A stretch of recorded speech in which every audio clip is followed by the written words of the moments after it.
Hello, everybody. I'm speaking to you this week from the Boeing plant in Everett, Washington. Boeing has been in this community for half a century, but it's what they're doing here today that has folks really excited. Because at this plant, they're building the plane of the future, the Dreamliner.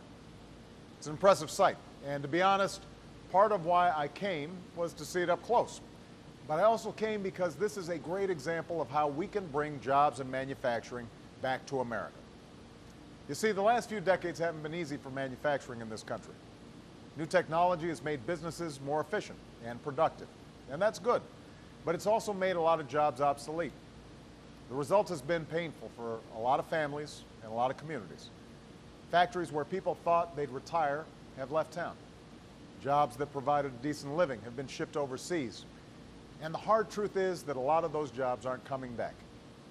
But that doesn't mean we have to settle for a lesser future. I don't accept that idea.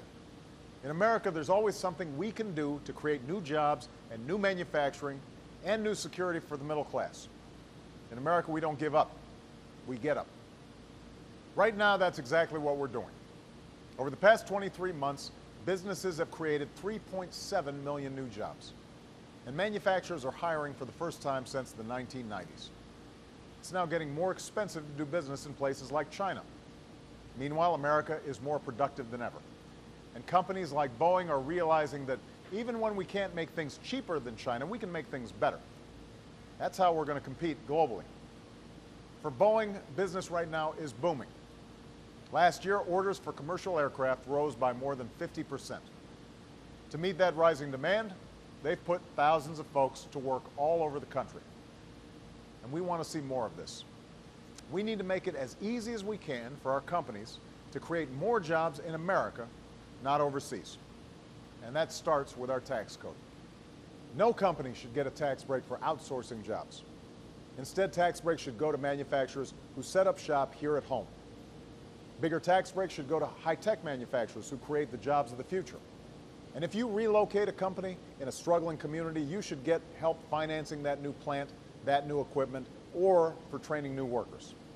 It's time to stop rewarding businesses that ship jobs overseas and start rewarding businesses that create jobs here in America. And Congress should send me that kind of tax reform right away.